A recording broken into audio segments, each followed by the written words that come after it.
नमस्कार, मैं डॉक्टर श्रद्धा वशिष्ठ आपका सबकी शिक्षा में बेहद स्वागत करती हूँ। अगर आप अपने बच्चे का एडमिशन नर्सरी, केजी या क्लास 1 में एकेडमिक ईयर 24-25 में दिल्ली के प्राइवेट स्कूल्स में करवाना चाहते हैं तो ये वीडियो आपके लिए ही है। साथ ही आपको कहना चाहूँगी कि आज ही सबकी शिक्षा को सब्सक्राइब करें ताकि दिल्ली नर्सरी एडमिशन से रिलेटेड सारी अपडेटेड इन्फॉर्मेशन आपको राइट टाइम पर मिलती रहे। साथ ही आने वाले समय में दिल्ली के प्रेस्टीजियस स्कूल्स के वर्सेटाइल प्रिंसिपल्स के इंटरव्यू मैं आपके लिए लेकर आ रही हूं ताकि आपको दिल्ली नर्सरी एडमिशन और बेहतर तरीके से समझ आ सके। याद रखिएगा, दिल्ली नर्सरी एडमिशन सबकी शिक्षा से बेहतर कोई भी YouTube पर कवर नहीं करता और सबकी शिक्षा के साथ अगर आप जुड़ेंगे तो केवल दिल्ली नर्सरी एडमिशन से रिलेटेड इन्फॉर्मेशन ही आपको नहीं मिलेगी, बल्कि बहुत सारी गवर्नमेंट स्कीम्स जो बच्चों की एजुकेशन के लिए बनाई जाती हैं, साथ ही बहुत सारे करंट इश्यूज पर इम्पोर्टेंट वीडियोस भी आपको देखने को मिलेंगी। तो आज ही सबकी शिक्षा को सब्सक्राइब करें और इंडिया के one of the most trusted educational platforms का हिस्सा बने। अब मैं आपको बताने जा रही हूँ, डायरेक्टरेट ऑफ एजुकेशन यानी कि दिल्ली के डिपार्टमेंट ऑफ एजुकेशन ने जो नोटिफिकेशन रिलीज़ करा है, ये बहुत बड़ा नोटिफिकेशन है। उसकी सारी इन्फॉर्मेशन को बहुत कम समय में मैं आपको बताऊंगी ताकि ये वीडियो लंबा ना हो। डायरेक्टरेट ऑफ एजुकेशन ने 18 अक्टूबर को एक नोटिफिकेशन रिलीज़ करा है जिसमें उन्होंने बताया है कि 23 नवंबर से 15 दिसंबर तक नर्सरी, केजी और क्लास 1 के एडमिशन फॉर्म्स आप भर सकते हैं। अब एक सवाल उठता है, ज़्यादातर पेरेंट्स के मन में कंफ्यूजन होता है कि क्या जो एडमिशन फॉर्म होंगे ये ऑनलाइन होंगे या ऑफलाइन होंगे। ऑनलाइन मतलब कि आपको कंप्यूटर पर बैठकर फॉर्म को भर कर सबमिट करवाना है या फिर आपको स्कूल जाकर फॉर्म को लेना है। तो मैं बताना चाहूँगी आपको कि कोई भी standard rule directorate of education ने दिल्ली नर्सरी एडमिशन जो कि जनरल कैटेगरी के लिए है उसके लिए स्टैंडर्ड रूल नहीं बनाया है। कुछ स्कूल्स कंप्लीटली आपको कहेंगे कि आप ऑनलाइन फॉर्म भरिए, कुछ स्कूल्स कहेंगे हमारे स्कूल आइए और फॉर्म आप लीजिए और फॉर्म को भरिए और सबमिट करवाइए। इसीलिए हर स्कूल में फॉर्म भरने का और फॉर्म सबमिट करवाने का तरीका अलग होगा। तो जिन जिन स्कूल्स में आप इंटरेस्टेड हैं, जब भी फॉर्म निकले आप उन स्कूल्स में कॉल करें, पता करें, उनकी वेबसाइट चेक करें, पता करें कि वहाँ फॉर्म वह किस प्रकार से दे रहे हैं। साथ ही एक और चीज़ भी बताना चाहूँगी कि फॉर्म्स फ्री ऑफ कॉस्ट नहीं है। हर स्कूल में फॉर्म का प्राइस है और फॉर्म का प्राइस स्टैंडर्ड है, दैट इज़ 25 रुपीज़ पर फॉर्म।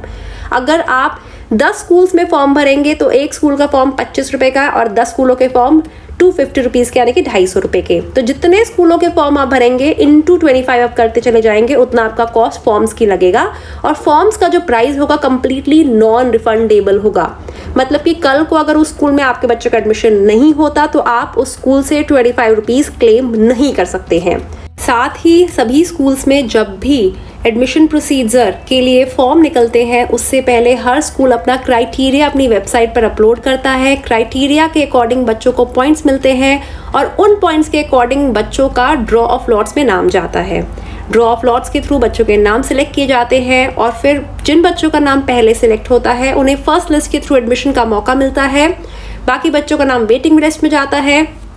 सेकेंड लिस्ट में वेटिंग लिस्ट के बच्चों को मौका मिलता है, लेकिन डिपेंड करता है कि अगर फर्स्ट लिस्ट के बाद स्कूल्स में सीट्स पूरी हो गई हैं तो सेकेंड लिस्ट के थ्रू एडमिशन नहीं होते हैं। अगर फर्स्ट लिस्ट के बाद भी सीट्स खाली होती हैं तो सेकेंड लिस्ट में एडमिशन होता है। अगर सेकेंड लिस्ट के बाद भी सीट्स खाली रह जाती हैं तो थर्ड लिस्ट में बच्चों का एडमिशन भी होता है। तो 20 नवंबर को सभी स्कूल्स अपनी वेबसाइट पर क्राइटेरिया को अपलोड कर देंगे। 23 नवंबर से एडमिशन फॉर्म्स रिलीज़ कर देंगे सभी स्कूल्स। 15 दिसंबर को फॉर्म्स को सबमिट करने की लास्ट डेट होगी। 29 दिसंबर को सभी स्कूल जो भी उन्हें फॉर्म्स मिले हैं बच्चों के जो डिटेल्स हैं वह अपलोड कर देंगे अपनी वेबसाइट पर। हर स्कूल अपनी वेबसाइट पर बच्चों की डिटेल्स अपलोड करेगा डिपेंडिंग उन्हें किन किन बच्चों के फॉर्म मिले हैं।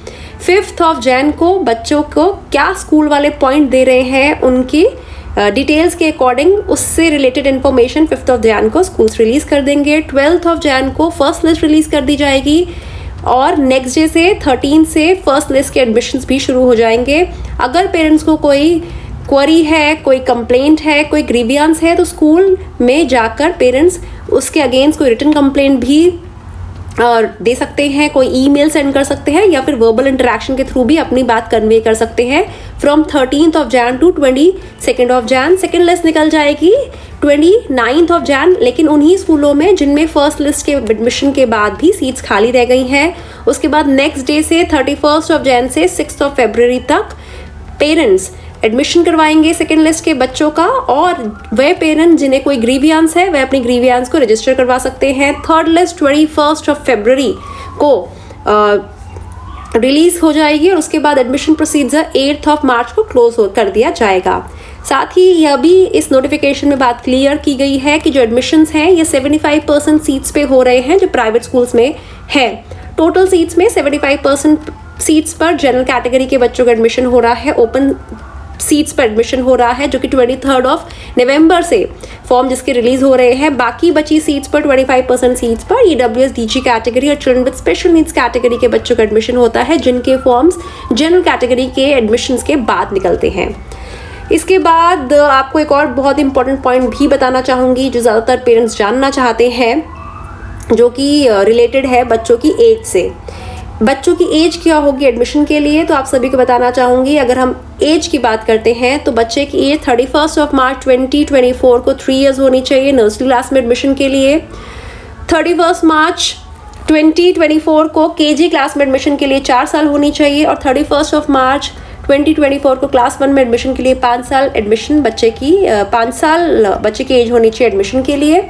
30 डेज रिलैक्सेशन मिल सकता है अपर लिमिट में भी, एज लिमिट में भी, और लोअर एज लिमिट में भी प्रिंसिपल के थ्रू जिस स्कूल में बच्चे का एडमिशन पेरेंट्स करवाना चाहते हैं, और वो मैनुअल एप्लीकेशन दे सकते हैं, राइटिंग एप्लीकेशन दे सकते हैं और प्रिंसिपल को अप्रोच कर सकते हैं।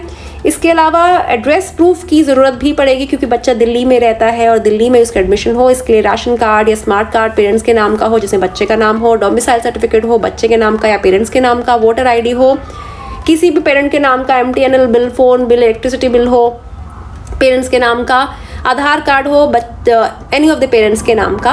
और आप में से बहुत से लोग ये भी सोचते हैं कि डोनेशन के थ्रू एडमिशन होते हैं, नॉर्मल एडमिशन नहीं होते हैं, तो ऐसा नहीं है। मेरा बच्चा भी दिल्ली के बहुत ही प्रेस्टीजियस प्राइवेट स्कूल में पढ़ता है और उसका एडमिशन कम्प्लीटली विदाउट डोनेशन हुआ है। तो जब तक आप डोनेशन देते रहेंगे स्कूल वाले डोनेशन लेते रहेंगे, तो अगर जिस दिन आप डोनेशन देने से मना कर देंगे स्कूल वालों को भी कहीं ना कहीं वे भी बिना डोनेशन के ही एडमिशन्स करेंगे। तो कहीं स्कूल वाले एडमिशन के लिए डोनेशन की मांग तो नहीं करते, उसके लिए एक मॉनिटरिंग सेल बनाया गया है ताकि पॉइंट बेस्ड क्राइटेरिया सिस्टम को भी ढंग से इम्प्लीमेंट किया जाए, एडमिशन प्रोसीजर में भी कोई धांधलेबाजी ना हो और पेरेंट्स से कोई डोनेशन ना मांगी जाए। इसीलिए एक मॉनिटरिंग सेल है डायरेक्टरेट ऑफ एजुकेशन का जो कि ध्यान रखेगा स्कूल्स पे, और आप भी अपनी जो कंप्लेंट है grievance redressal and monitoring system के अंडर भी आप अपनी कंप्लेंट रजिस्टर करवा सकते हैं। और साथ ही बहुत ही इंपॉर्टेंट पॉइंट मैं आपको यह भी बताना चाहूँगी कि प्रोस्पेक्टस जो होता है, हर स्कूल का एक प्रोस्पेक्टस होता है, वह भी आपको स्कूल वाले हो सकता है बोलें कि आप लें, लेकिन वो कम्प्लीटली आपके लिए ऑप्शनल है, आप लेना चाहें या आप नहीं लेना चाहें। जो आपको फॉर्म भरने के लिए ज़रूरी है वो है 25 रुपीज़ फ़ी, वो आपको देनी होगी। उसके अलावा प्रोस्पेक्टस लेना या नहीं लेना कम्प्लीटली आपकी बिल है। मैं आपको कहूँगी कि स्कूल के प्रोस्पेक्टस ना ही ले, अच्छा है। स्कूल की वेबसाइट पर सारी डिटेल्स होती हैं, आप वेबसाइट चेक कर स्कूल के बारे में ज़्यादा से ज़्यादा इन्फॉर्मेशन पता कर सकते हैं। तो यह थी मेन इन्फॉर्मेशन, जो मेन कहूँगी इन्फॉर्मेशन इस नोटिफिकेशन में जो मैं आपके लिए लेकर आई हूँ, जो कि डेट से रिलेटेड है, जो कि एज से रिलेटेड है, जो कि मॉनिटरिंग सेल से रिलेटेड है, डोनेशन से रिलेटेड है, जो कि EWS DG एडमिशन से रिलेटेड है, जो कि रिलेटेड है बच्चों के प्रोस्पेक्टस से, जो कि कई स्कूल्स ज़बरदस्ती सेल करने की कोशिश करते हैं। तो उम्मीद करती हूँ आपको सारी इन्फॉर्मेशन समझ आ गई होगी। अगर कोई भी पॉइंट अनक्लियर है तो एक बार आप वीडियो को फिर से सुने या फिर नीचे कमेंट सेक्शन में आप अपना क्वेश्चन लिख सकते हैं। आपके क्वेश्चन के आंसर पर बेस्ड मैं नेक्स्ट वीडियो लेकर आऊँगी। हालांकि इतने सारे कॉमेंट्स आते हैं, हर कॉमेंट का लिख कर जवाब देना मेरे लिए पॉसिबल नहीं है, लेकिन कोशिश करती हूँ आपके कॉमेंट्स के बेस पर आने वाले समय में वीडियोस लेकर आऊँ ताकि आपको आपके सवालों का जवाब वीडियो के थ्रू मिल सके। उम्मीद करती हूँ आपको ये वीडियो अच्छी लगी होगी और आपने सबकी शिक्षा को सब्सक्राइब जरूर कर लिया होगा। मुझे डॉक्टर श्रद्धा वशिष्ठ को इजाजत दीजिए। नमस्कार।